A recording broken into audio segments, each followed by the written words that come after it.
Yes, hi everyone, hope you're all doing well. And by names of Ombeja Aisha Nasol, and of course I've come so that we go on with our book, The 21 Success Secrets of Self-Made Millionaires. It's written by Brian Tracy. And if you've been following, you very well know that we last talked about the 10th secret, and that was dedicate yourself to serving others. So today I've come so that we go on with the 11th secret. Be absolutely honest with yourself and others. So before I go on, I will remind you that if you want this book, you can get it from your Google Play Store. You go and type the 21 Success Secrets of Self-Made Millionaires, Brian Tracy. You'll get this book and download it. And if you want the secrets that I've already finished, you can find them in my playlists. It's named Book Reading. You can find them from the one I started with up to the one I'm reading now. So let us start right away without wasting any time. Be absolutely honest with yourself and others. Okay? Thought is the original source of all wealth, all success, all material gain, all great discoveries and inventions, and all achievement. That is a quote written by Claude M. Bristol. Perhaps the most valued and respected quality you can develop is a reputation for absolute integrity. Okay? Be perfectly honest in everything you do and in every transaction and activity. Never compromise your integrity. Remember that your word is your bond and your honor is everything when it comes to business, right? All successful business is based on trust. Your success in becoming a self-made millionaire will be determined solely by the number of people who trust you and who are willing to work for you, give you credit, lend you money, buy your products and services, and help you during difficult times.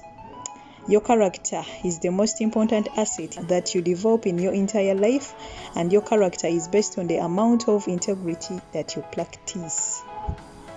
The first key to integrity is to be true to yourself in all things. Be true to the very best that is in you. Being true to yourself means doing what you do in an excellent fashion. Integrity is demonstrated internally by personal honesty and externally by quality work. The second key to integrity is to be true to the other people in your life. Live in truth with everyone. Never do or say anything that you do not believe to be right and good and honest. Refuse to compromise your integrity for anything. Always live up to the very highest standard that you know. Here is a question for you to ask and answer on a regular basis. What kind of a world would my world be if everyone in it was just like me? Okay? This question forces you to set high standards for yourself and keep raising the bar. Act as though your every word and action were to become a universal law. Carry yourself as though everyone are watching you and patterning his or her behavior after yours. And when in doubt, always do the right thing, whatever it is and whatever it costs. Okay? Action exercise as we are concluding. Almost every problem in your life can be resolved by a return to your values. What are they? What do you believe in and stand for? Whenever you experience stress of any kind, it usually means that you are compromising one of your values. Whatever it is, resolve this very minute to be true to what you really believe to be important in your life. So that was the 11th secret. Be absolutely honest with yourself and others. So, bamikwano, Bannayuganda bannange, tubadde ku secret e11 ebadde egamba nti beera omuntu omwesimbu ku ggwe kennyini n'abantu abalala. Beera omwesigwa, beera omwesimbu. Be honest. Okay? Omukulu ono atandise ne quote Brian Tracy ng'era waakola mu quotes ze zonna ze tusoma. Ndowooza buli secret yonna mu butuufu agitandisenga ne quote. Quote ya secret eno atugambye nti endowooza yo y'ensibuko entuufu ey'obugagga bwo, obuwanguzi bwo, ebyenfuna byo, okuzuula ebintu byonna ebyenjawulo ssaako n'okutondawo ebintu ebyenjawulo, inventions, n'okubeera nga otuuka ku ebyo by'obadde oyaayaanira achievements, byonna biva mu ndowooza. Was it Napoleon Hill? Was it who? Waliwo omuntu eyawandika n'agamba nti your acts can be no wiser than your thoughts. Ebikolwa byo oba ebikolwa byaffe tebisobola kuba by'amagezi nnyo kusinga ndowooza zaffe. Wabula ate ye Brian Tracy atugambye nti thought is the original source of all wealth, all success, all material gain, all great discoveries and inventions and all achievements. Eyo kooti yagiwandika mu katabo ke naye nga omukulu ayitibwa Claude M. Bristol ye yajogera oba ye yagiwandiika. So bamikwano, kino kitegeeza nti buli kyonna ky'onaaba, buli kyonna ky'onaatuukako, yonna gy'onaatuuka oba w'onaakoma, byonna biva mu ndowooza yo. Biki bye tuwa obudde okulowoozaako? Biki bye tulowoozaako okusinga teweerabira nti ebyo by'olowooza bye bikufuula ky'oli. Ebintu by'osinga okuwa obudde mu bwongo olowooza bye ebintu ebigenda okukufuula kiki ky'oli. Tetusobola kukola by'amagezi nnyo bisukka ku ndowooza yaffe. Ye bw'atyo Napoleon Hill bwe yatugamba omusajja oyo. So bannange, eyo kooti nga ngivuddeko, secret ye 11 ebadde etugamba okubeera abantu abeesimbu oba abeesigwa kuffe kennyini. Omanyi kino waliyo abantu nga they are not even honest on themselves. Not even on themselves. Then how can they be honest on others really? It's very, very impossible. You first have to be honest to yourself, then you'll be honest to others. Failure to do so, you cannot be honest to others when you failed to be honest to yourself. It's very, very impossible. Oba munfuna bamikwano. So atugambye enti ekitiibwa ekisinga okuba eky'omugaso oba ekisinga okubeera nga kiweebwa ekitiibwa kye twetaaga okubeera nga twefunira oba twessaamu ffe nga ffe kyekyokubeera ng'omuntu olina that integrity. Integrity kitegeeza ki? Integrity kitegeeza omuntu ng'oli honest, ng'oli mwesimbu ate ng'olina ne principles kw'otambulira. Olina ennono. Omuntu oli principled, olina ennono ezikufuga ate ng'ozigoberera nga sigamba nti waziteekako kuyisa bivvulu. Oyinza okugamba nti nze obudde bwe butimba nzuukuse. Buno mba nkola kino, buno mba nkola kino. Bwe mba nkola kino, omuntu tasobola kukinjijjako ne waaba ayagala nnyo. Buno obudde bwe buba bwa kino, sikola kino. That is what we call integrity. Ate ng'oli honest oba munfuna. Saatugambye nti ekitiibwa ky'osobola okubeera nga weefunira gwe ng'omuntu kwe kubeera nga olina that integrity oba munfuna. Atugambye nti obuwanguzi bwaffe bwonna bwe tusobola okutuukako bwesigamye ku bwesigwa, on trust. Atugambye nti n'obuwanguzi bwaffe mu kubeera nga tufuuka abo ba millionaire oba abagagga abo be twegomba okubeera nga tufuuka kisinziira ku bantu bameka abatwesiga, bantu bameka abeeteefuteefu okubeera nga batukolera, bantu bameka abeetegefu okubeera nga batuwola ssente mu biseera ebizibu, era bantu bameka abasobola okukozesa products zaffe ne service. Atugambye awo obuwanguzi bwaffe we buli. Bantu ki abali ready okubeera nga bakuwola ssente nga ddala toli mulyazaamanya. That's integrity. That's being honest. Mulimu abantu abamu ng'ogenda muwola emitwalo 10 gimudduse, for real gimudduse. Ogambe nti banne singa namuwadde kakadde. Ninga emitwalo 10 gimuddusiza, for God's sake. 100,000 nga gimuddusizza. Tewali ssente ku nsi kuno zandikuddusizza muganda wange. Tewali ssente zandikuddusizza. Kubanga leero weewoze emitwalo 10 ogyetaaga, tomanyi nti oyinza okwetaaga akakadde. Omuntu ono akuyambye n'akuwola emitwalo 10 w'oba ogizizza. Kijja kumubeera muzibu, kijja kumubeerera kizibu okugaana okukuddamu okuwola akakadde just because wamulaga nti you're honest enough. Era ajja kukakwata akakuwe. Naye abantu abamu tetuli honest to the extent that abantu batya n'otuwola nsonga batumanyi tuli balyazaamaanya. Era n'atugamba nti n'obuwanguzi bwaffe still bujja kusinziira ku bantu ki abeetegefu okubeera nga bakozesa empeereza zaffe oba ebyo bye tutunda. Bantu ki abeetegefu okubeera nga bakozesa ebintu byo, okubeera nga bagenda kujja ku dduuka lyo baguleko amazzi g'okunywa nga ddala wagafumbye okakasa oli mwesimbu ekimala okubeera nga ogenda kuguza abantu amazzi nga mafumbe nga togenda sena busenyi wali mazzi ku tapu oteeke mu buveera just because you don't have time, ate sente ozeetaaga. So people, let us try to be honest. Omuntu nga toli honest kigenda kufiiriza bingi. Ogenda tuuka ekiseera nga you've run bankrupt, weetaaga sente. Abo abantu abakulinaanye mazima ddala basobola okuwola.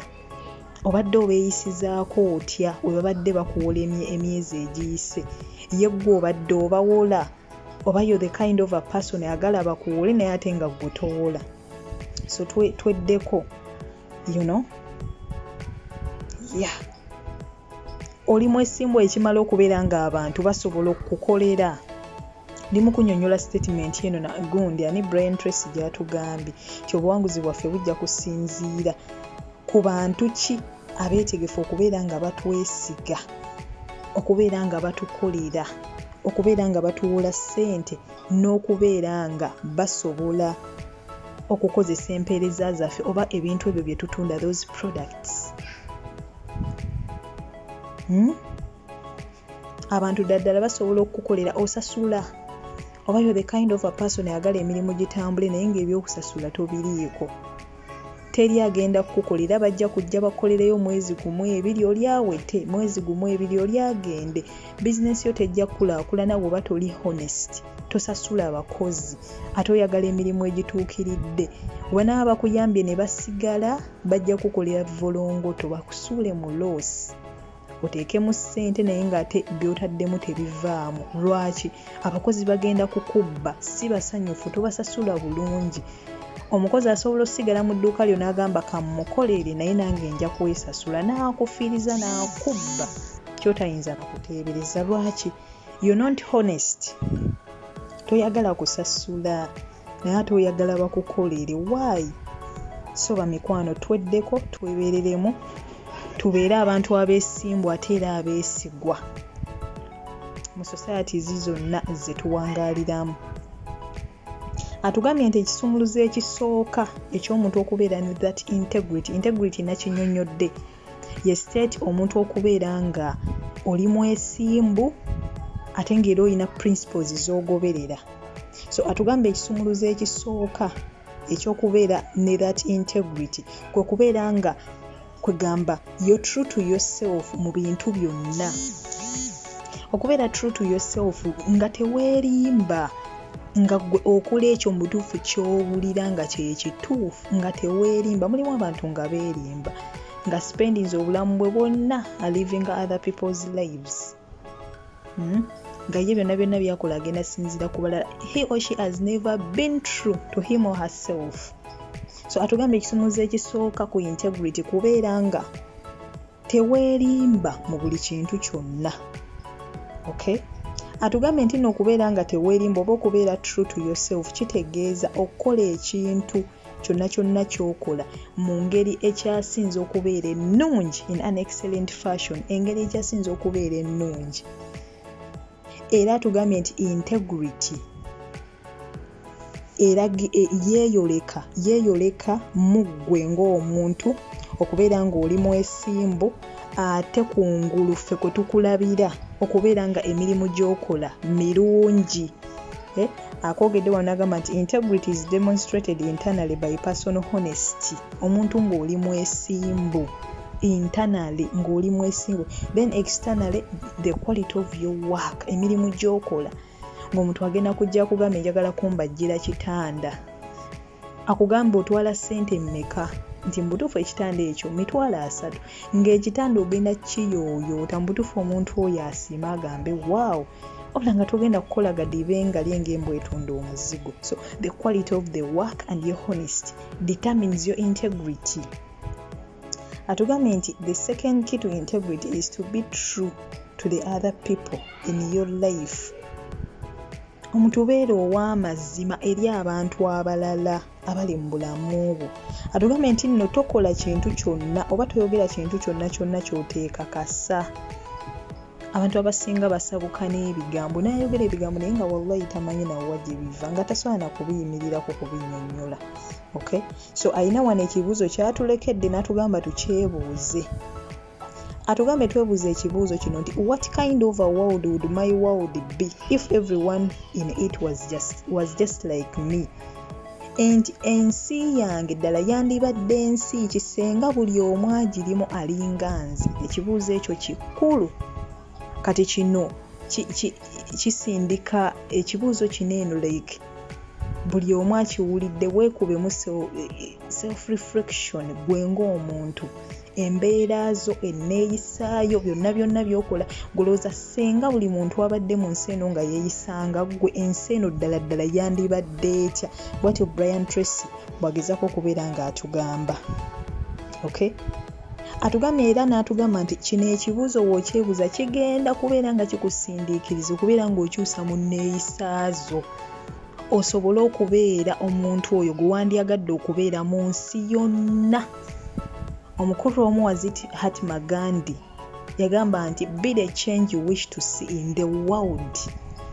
Kino eno kyefaananyiriza ne kooti eyo for real, kuba wongamba nti nno neekubemu self reflection nteeberezemu nti senga buli muntu yenna yenna abadde mu nsi eno abadde nga nze, ensi eno yandibadde etya. Kitegeeza njagala buli muntu mu nsi eno abeere nga yeeyisa bulungi, abeere nga muntu yeeyisiza ddala bulungi nga takola ebintu eby'amagezi.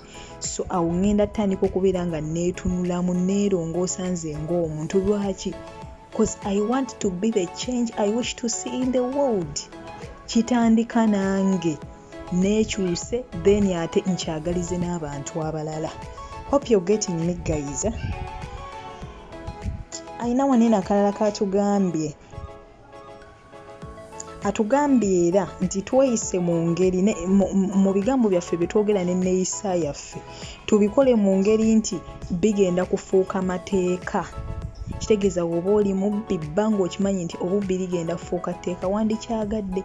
Bw'oba oli mwenzi, bw'oba oli mubbi, bw'oba oli mukumpanya, weeyisenga akimanyi nti obubbi obwo n'obukumpanya ligenda kufuuka tteeka. Watugambye nti weeyisenga akimanyi nti enneeyisa yo n'ebigambo by'oyogera, ebigambo bye twogera ligenda kufuuka tteeka. So w'omanya nti nno byokola tebiriiyo ne byogera tebiriiyo, olina okwekyusa nga wessa mu kifaananyi ekyo nti naye singa bino byenkola likera ku makya ne lifuuka etteeka ng'abantu ffenna kwe tugenda otambulira nandikyagadde tewandikyagadde. Then weetereeze, be the change you wish to see in the world. Atugambye nti nno twetwale mu ngeri nga nti buli omu atutunuulidde era nti buli muntu akoppa embeera zaffe nga buli kye tukola n'omuntu oyo kyagenda okukola. Ayina engeri gy'akogeddemu wano n'agamba nti carry yourself as though everyone were watching you and patterning his or her behavior after yours. Weetwale nga nti buli omu atunuulidde ggwe ate era nga akola byakola okusinziira ku mbeera zo. Okay? Era n'atugamba nti mu biseera nga tuli mu kubuusabuusa tukole ekyo kye tulaba nga kituufu, kyonna kye kiri na kyonna kye kitwala. Tetumala gasalawo gafula nedda. So bamikwano nazina obulungi ava mu ddiiro ate n'alima obulungi era naye munaye atera nannyuka. Ye ne badde sekureti yaffe kansuubire nti bamikwano buli omu olina ky'ogijjeemu. Ebadde egamba nti be absolutely honest with yourself and others. Kansuubire nti olina ky'ogjeemu. Mbagala nnyo, mbagalira ddala abankuumire atakumira mpeera. Tusisinkane mu sekureti yaffe ate ey'12. Ya Katonda abankuumire. Bye bye. Let's meet next time.